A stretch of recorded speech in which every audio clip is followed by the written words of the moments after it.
సాధించినాక దాన్ని వదిలిపెట్టలే తెలంగాణను. తెలంగాణ రాకముందుకు మన పరిస్థితి ఏముండే?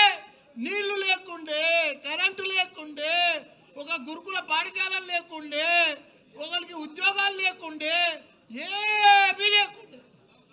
పంట వండినా పంట కొనేటోడు దిక్కు లేకుండే. అసంటి తెలంగాణను తీసుకొచ్చి అలా ప్రపంచంలో గుర్తుపట్టేటట్టు చేసిండు మన హైదరాబాద్ తెలంగాణను కేసీఆర్ కేటీఆర్ గారు. అసంటి చూడు, ఎసంటి తెలంగాణను సాధించాడు. 10 ఏళ్లల్లో భారతదేశంలో 29 రాష్ట్రాలలో ఆదర్శ రాష్ట్రంగా తీసుకొచ్చిన ఘనత మన తెలంగాణ రాష్ట్రం, మన కేసీఆర్.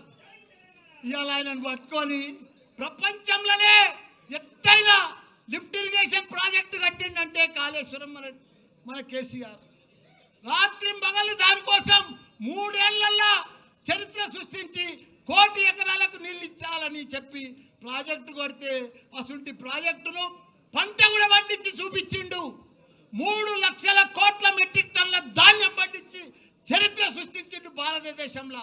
ఒకనాడు పంట అంటే హర్యానా ఉండే, పంజాబ్ ఉండే, అవన్నీ కూడా తలదండ లెక్క తెలంగాణ రాష్ట్రంలో పంట వండి చూపించిండు. ఈరోజు అసలు తెలంగాణను వాళ్ళ దుర్యోధనుల చేతులకు పోయింది, కౌరవుల చేతులకు పోయింది.